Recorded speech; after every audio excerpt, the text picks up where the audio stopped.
आदाब, नमस्कार, सत श्री अकाल, जय हिंद। आज हमने फैसला किया है कि हम हमारे पंजाब के बल्कि क्यों कहें हमारे पटियाला के एक बहुत ही बड़े लीडर, कद्दावर लीडर, जो कभी हमारे दोस्त हुआ करते थे, डॉक्टर बलवीर सिंह साहब। आजकल वो साहब हो गए हैं तो साहब कहना ज़रूरी है। डॉक्टर बलवीर सिंह साहब से बात की जाए, ओपन बात की जाए, खुल के बात की जाए। डॉक्टर साहब, पहले मैं ये क्लियर कर दूं, मुझे आपसे कोई काम नहीं है। वो अल्लाह का करम है कि मुझे कोई काम नहीं है। मेरा कोई बच्चा, कोई रिश्तेदार की ट्रांसफ़र नहीं करवानी, कुछ नहीं मैंने करवाना आपसे। मैं आपसे फिर भी रूबरू हूँ, उसकी एक खास वजह है, दो वजह है। पहली वजह, हमें वो 17 से पहले का डॉक्टर बलबीर याद आ जाता है, जब सेक्रेटेरिएट के पास आम आदमी पार्टी का ऑफिस हुआ करता था। तब सब आया करते थे, सब वहाँ बैठा करते थे।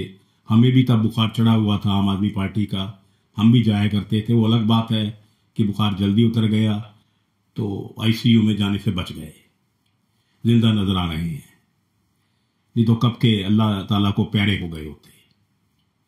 तब आप भी आया करते थे, जोशल साहब भी आया करते थे, गांधी जी भी आया करते थे, राजवंश भी आया करता था, डीएसपी साहब आया करते थे, कैप्टन साहब आया करते थे। ये सब लोग आया करते थे और बड़ी हेल्दी डिस्कशन हुआ करती थी। सब लोगों के बड़े बड़े ख्वाब थे, बड़े बड़े सपने थे। वो अपने लिए नहीं थे, आवाम के लिए थे, यानी लोगों के लिए थे। हम सब बात किया करते थे, आपको याद होगा, आप कहा करते थे कि अगर कल सरकार बन जाती है कहीं आम आदमी पार्टी की, मैं भी आम आदमी पार्टी कहाँ जाऊँगा, खास आदमी पार्टी बाद में आऊँगा, क्योंकि अभी ये दौर जिस पीरियड का मैं बात कर रहा हूँ, तब ये पार्टी आम आदमी पार्टी थी। तब आप भी ये कहा करते थे हमें ये काम करने हैं। आप हेल्थ से वाबस्ता थे, आप पीजी डॉक्टर हैं, तजर्बेकार हैं, आप फाउंडर थे इस पार्टी के बिना शक। तो आपको पता था कि अगर सरकार बनती है तो आप ज़रूर वजीर सेहत बनेंगे। उस हिसाब से आप बात किया करते थे। हम तो नए नए आए थे, हमें कुछ पता नहीं था, जज्बाती थे। आप सियाने थे, आप कैलकुलेटेड थे। अब तो ओवर कैलकुलेटेड हैं। आपको पता था कि ज़िंदगी में आपने क्या अचीव करना है। हमें ये पता था कि हमें ज़िंदगी के लिए नहीं, हमें आवाम के लिए क्या करना है। ये फ़र्क था आपकी और हमारी सोच में, इसीलिए आप कामयाब हैं। हम अब भी इस गलियों में साइकिलों पे घूम रहे हैं, आप कमांडोज के साथ घूमते हैं। यह फ़र्क है, अलग अलग नज़रिया है ज़िंदगी को देखने का। सर चलिए, बात मैं ये शुरू करता हूँ कि आपने कितना मैंने देखा है पटियाला में और इर्द गिर्द, मेरे को पता लगा है कि आपने कई काम सेहत में अच्छे किए हैं। उसके लिए मैं आपको तहे दिल से मुबारकबाद देना चाहूँगा। हमारा ये नहीं है कि भी हम हर चीज़ में बुराई ढूंढें, हम हर चीज़ में अच्छाई पहले देखते हैं, बुराई कम देखते हैं। आपको तहे दिल से मुबारक। हमने मेडिकल कॉलेज में आपका काम किया देखा है, डेंटल कॉलेज में देखा है, माता कौशल्या में देखा है। अभी आपने एक इंडोर स्टेडियम बना के दिया है मेडिकल कॉलेज में, वो भी हमने किया है। काबिल तारीफ काम अमृतसर में भी हमारे दोस्त हैं दो चार, उन्होंने बताया कि आपने वहाँ भी अच्छा काम किया है और कई जगह और पता लगा है। तो आपने जो अच्छा काम किया है उसके लिए तहे दिल से आपको मुबारक। अभी 2 साल, पौने 2 साल पड़े हैं सर, इसीलिए आपसे आज रूबरू हुए हैं। हम उन लोगों से गुजारिश करेंगे कि जो हमारा ये छोटा सा प्रोग्राम देखें, आप तक, आपके साहबजादे तक, क्योंकि आपके साहबजादा भी कहते हैं कि ऑल पावरफुल है, ये डिफेक्टो मिनिस्टर कहते हैं। होता भी यही है, क्योंकि आप तो इतने मसरूफ हैं, सारा काम आप देख नहीं सकते, किसी न किसी को तो डिप्यूट करना ही पड़ता है। कोई बुराई नहीं अगर आपका फर्जंद, आपका साहबजादा आपके नक्शे कदम पर चल पड़ा है। लेकिन बाबा जी से, अल्लाह से हम दुआ करेंगे कि वो ठीक ठाक रहे, क्योंकि जब पावर का नशा आता है तो बहुत सिर चढ़ता है, वो उसके सिर ना चढ़े कहीं। हम इसकी भी दुआ करेंगे। डॉक्टर साहब, आपने अभी अपनी पीछे बजट में कहा, बजट के बाद आप बजट में आपकी सरकार ने कहा कि जो आप मेडिकल कवर है, इंश्योरेंस है, वो 5 से 10 लाख कर रहे हो। चलिए मान लेते हैं 5 से 10 कर रहे हो, इसमें मानने में कोई बुराई नहीं है, अच्छी कोशिश है। लेकिन मैं ये भी कह रहा हूं कि अगर 5 भी हो तब भी बहुत अच्छा है, 10 हो जाए तो यकीनन बहुत अच्छा होगा। लेकिन सर उसमें एक कमी है जिस पर आपको गौर करना चाहिए। ये जो आप बीमा कार्ड 5 लाख का आप दे रहे हो लोगों को, और आने वाले टाइम में और लोगों को मिलेगा, आपने कहा है उसमें एज कोई बार नहीं होगी, इनकम कोई बार नहीं होगी, बहुत अच्छी बात है। 70 के ऊपर भी प्रधानमंत्री बीमा योजना लोगों ने कार्ड बनवा लिए हैं। मेरे जो कई कोलीग्स हैं, डॉक्टर्स हैं, उन्होंने भी बनवाए हैं। लेकिन सर उसमें एक ड्रॉबैक है, वो जो बीमा कार्ड है, बीमा कार्ड वो सिर्फ सरकारी अस्पताल में चलता है। मैं फिर कह रहा हूं वो सिर्फ सरकारी अस्पताल में चलता है। मान लीजिए मैं किसी और की बात, मेरे को कोई तकलीफ हो जाती है हार्ट की, तो उसकी बाईपास मान लीजिए होनी है, पटियाला राजेंद्र हॉस्पिटल में वो सुविधा नहीं है, वो फैसिलिटी नहीं है, अमृतसर नहीं है, फरीदकोट नहीं है, मौली तो अभी खैर मेडिकल कॉलेज सीडलिंग स्टेज पर है, अभी आ रहा है, क्लासेस चल रही है, हॉस्पिटल अभी उनका नहीं बना है, तो वहां कहीं इसका ट्रीटमेंट नहीं होगा। मेरे को या तो फोर्टिस या मैक्स या पटियाला हार्ट ऐसी इंस्टीट्यूशन में जाना पड़ेगा, वहां आपका ये बीमा कार्ड एक्सेप्ट नहीं होता सर। वहां मैं फिर कह रहा हूं आपका बीमा कार्ड एक्सेप्ट नहीं होता। क्यों नहीं होता? एक, वो कहते हैं कि आपने जो रेट दिए हैं सरकारी रेट वो कम है, इसलिए उनको ये रेट पर वो काम नहीं कर सकते। नंबर 2, कहते हैं उनको पेमेंट सालों साल निकल जाते हैं, पेमेंट नहीं होती। शायद वो लोग ठीक कहते होंगे, लेकिन इससे नुकसान किसका हो रहा है? आम आदमी का, आम जनता का।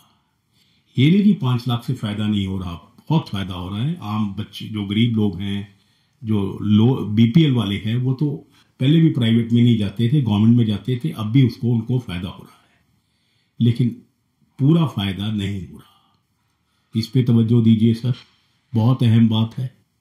इसके साथ जुड़ी हुई बात और है कि 17 में जब हम लोग मिलते थे, तब आपको मैं याद दिला दूं, पूछ लीजिए अपने जोशन वगैरह से, सबसे, आप ये कहा करते थे कि साथ प्राइवेट हॉस्पिटल के गवर्नमेंट बन गई हमारी तो रेट फिक्स करेंगे। 3 साल निकल गए हैं सर, क्या मजबूरी है, क्यों नहीं कर रहे, समझ से बाहर है। इतनी लूट मची हुई है सर प्राइवेट हॉस्पिटल्स में।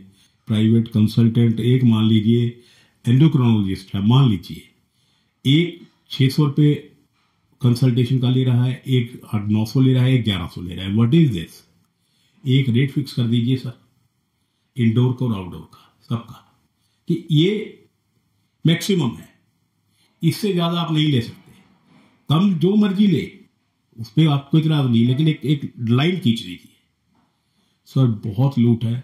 आप वजीर हैं, आपको नहीं फर्क पड़ता सर, आप जहां भी जाएंगे आपसे पैसे नहीं लिए जाएंगे, ये आपको भी पता है, मुझे भी पता है, और आपका सारा खर्चा सरकार देगी। अगर आपको या फैमिली को कुछ हो जाए, मरता तो मेरे जैसा आदमी है ना सर। आपका ये होगा कि आप कहेंगे सरकारी में क्यों नहीं? सरकारी में सर वो प्रॉपर इलाज नहीं है अभी भी।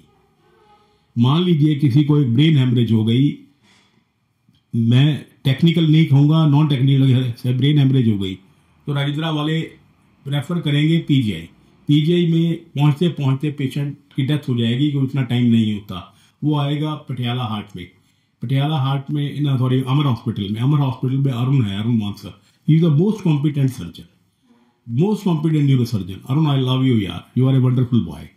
लेकिन अरुण की अपनी मजबूरी है, उसको वो हॉस्पिटल पैसे लेगा, लेकिन यहां रेट बहुत ज्यादा है, तो कहां से एक आम आदमी प्राइवेट में इलाज कराएगा? सरकारी में वो है नहीं, प्राइवेट में रेट इतने ज्यादा है कि उसको अपनी कोई जमीन बेचनी पड़ती है, कोई प्रॉपर्टी बेचनी पड़ती है, तो कैसे होगा सर ये? मैं आपको एक हल देता हूं। अभी पंजाबी यूनिवर्सिटी में तकरीबन 30-40 हज़ार एम्प्लॉयज या पेंशनर होंगे। उन्होंने फोर्टिस, मैक्स, पटियाला हार्ट, अमर सबके साथ एक MOU किया है, एग्रीमेंट साइन किया है, ECHS के रेट पर उन सबका इलाज होगा। बहुत अच्छी बात हुई है। अगर सर पंजाबी यूनिवर्सिटी के 40-50 हज़ार लोगों का ECHS पे इलाज हो सकता है, तो सारे पंजाब का क्यों नहीं हो सकता? इससे ये पता लगता है कि you are not serious on this issue. Serious होइए सर, इस पे तवज्जो दीजिए। वजारतें आती रहती हैं सब, चली जाती हैं, कोई याद नहीं रखता। अगर अच्छे काम नहीं किए होंगे कोई याद नहीं रखेगा। पटियाला आप देख लीजिए, 12 बज जाइए, कितने मंत्री यहां से होकर चले गए, सीएम होकर चले गए, किसी को नहीं पता अभी कौन था। उनके वंशज गलियों में घूम रहे हैं अभी भी पटोरा उठाए, भीख मांगते हुए कि भी हमें वोट दे दो ताकि अगली बार फिर आ जाए। वो जनता के लिए नहीं आ रहे, वो लूट के लिए आ रहे हैं। आप अपने निशान छोड़ जाइए सर, क्योंकि अगली बार आपकी पार्टी की सरकार नहीं बनने वाली। आप जीते हैं हारे वो नहीं पता मेरे को, आपकी सरकार नहीं बनती। तो जाने से पहले, विदाई देने से पहले अच्छी विदाई लीजिए सर। ये जब तक ये प्राइवेट हॉस्पिटल की लूट बंद नहीं की जाएगी, आम जनता पिसती रहेगी, मरती रहेगी, उसका दम घुटता रहेगा, उसके सांस नहीं आएगी। वो हमेशा बेबस रही है और ऐसे ही वो लाइलाज मर जाएंगे लोग। क्या आप ये चाहते हैं कि लोग लाइलाज मरे? हरगिज नहीं चाहते होंगे आप। अच्छे आदमी से मैं बात कर रहा हूं, अच्छे आदमी से बात की जाए तो कुछ ना कुछ अच्छा निकलता है। और 2-3 मुद्दे हैं, वो अगली किस्त में बात करेंगे। बहुत बहुत शुक्रिया, थैंक यू।